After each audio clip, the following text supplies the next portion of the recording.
আসসালামু আলাইকুম। আজকের ভিডিওতে আমরা ম্যাট্রিক্স নিয়ে আলোচনা করব। ম্যাট্রিক্সের সারি কী, ম্যাট্রিক্সের কলাম কী এবং ম্যাট্রিক্সের মাত্রা কী, এই তিনটা জিনিস জানব।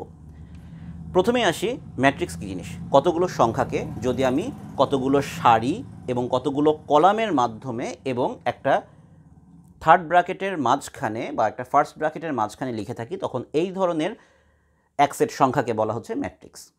আর ম্যাট্রিক্সের সারি বা কলাম এই শব্দটা যেখান থেকে এসেছে সেটা হলো, আমি যখন ম্যাট্রিক্সকে লিখছি তখন আমি সেটাকে কতগুলো সারিতে ভাগ করে লিখছি, অর্থাৎ কতগুলো অনুভূমিক লাইনে লিখছি।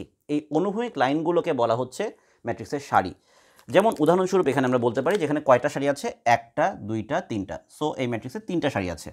এবং কলাম কী জিনিস, কোনো ম্যাট্রিক্সের ক্ষেত্রে 1, 2, 3 আমার যেই সংখ্যাগুলো লেখা হয়েছে সেই সংখ্যাগুলো কতগুলো খাড়া খাড়া লাইনে বিভক্ত আছে, সেই খাড়া লাইনগুলোকে বলা হচ্ছে কলাম। 1, 2, 3, তিনটা কলাম আছে। এই যে তিনটা সারি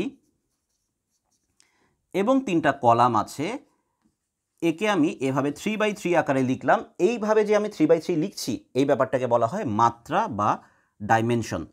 সো এ ম্যাট্রিক্সের মাত্রা বা ডাইমেনশন হলো 3/3, তাতে তিনটা সারি আছে, তিনটা কলাম আছে। বি ম্যাট্রিক্সের ক্ষেত্রে দেখো, এখানে সারি আছে 1, 2, দুইটা, এবং কলাম আছে 1, 2, 3টা। সো বি ম্যাট্রিক্সের মাত্রা হবে 2/3। সি ম্যাট্রিক্সের ক্ষেত্রে সারি আছে 1টা, 2টা, এবং তার কলাম আছে 1, 2। সো সি ম্যাট্রিক্সের জন্য মাত্রা হলো 2/2। এবং পরের ভিডিওতে আমরা আলোচনা করব ম্যাট্রিক্সের যোগফল।